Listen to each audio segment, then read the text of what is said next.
ចូលទស្សនាកុំភ្លេចជួយ Subscribe ដែរដើម្បីខ្ញុំអ្នកមួយ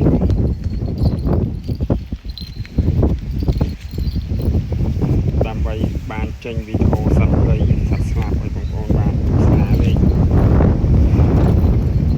នឹងហើយវីដេអូអត់មានអីច្រើនទេបងប្អូនមានតែបង្ហាញពីសត្វស្ទាំងហើយនឹងទេសភាពទៅតាមវាស្រែនៅក្នុងទីស្រែជនបទនៅថ្ងៃទី8 ខែ 7 ឆ្នាំ 2026 ថ្ងៃទី8 ខែ 7 ឆ្នាំ 2026 អញ្ចឹងថាគឺថាដើម្បីមានឱកាសដើរលេងឲ្យសប្បាយទាំងអ្នកដើរនិងសប្បាយទាំងសត្វនេះសត្វវាយើងទុកនៅក្នុងផ្ទះរហូតវាមិនសពប្រមល់វាដែរអញ្ចឹងយើងត្រូវនាំវាអាសានាំវាចេញវាតើដល់លើកចេញវាឲ្យស្លាកខុសបាន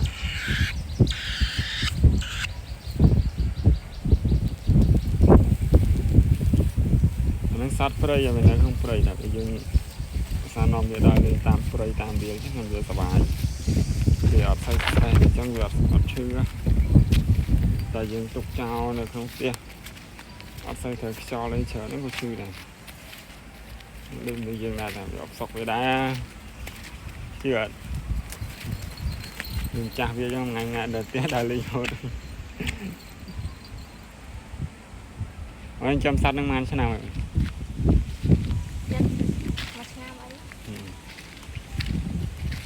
ចិត្តថាតទៅមុខទៀតនៅចាំវាបានឆ្នាំទៀតអត់ដឹងចាំសត្វនឹងកុំភ្លេចខំរៀនហ្នឹងចាំសត្វឲ្យប្រឡងធ្លាក់មកដើរតាមនេះកាត់អត់ទឹកមកនេះ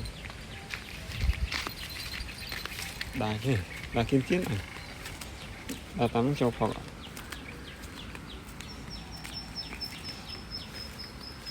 តាមនោះមានពស់ច្រើនណាស់បងប្អូនបើសិនមកស្ងាត់លើបអីឃើញពស់ឃើញធ្លាប់មកឃើញមានពស់ធំមានវាចោះផឹកទឹកតោះតែមើលរីនមកចេះអ្នកណា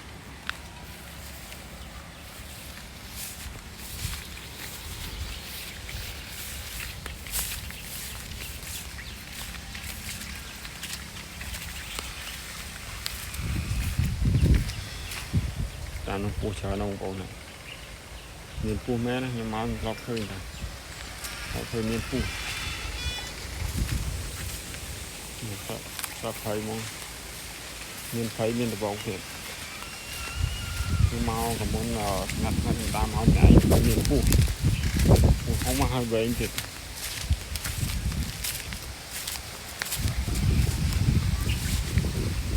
គូនចៃវក់ម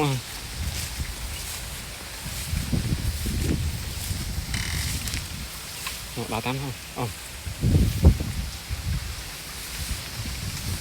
ផកអត់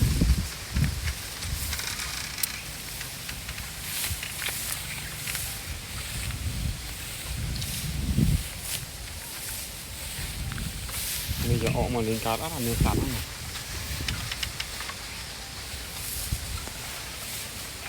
តែឥឡូវវីដេអូនេះមានប៉ុណ្ណឹងបងប្អូនអរគុណ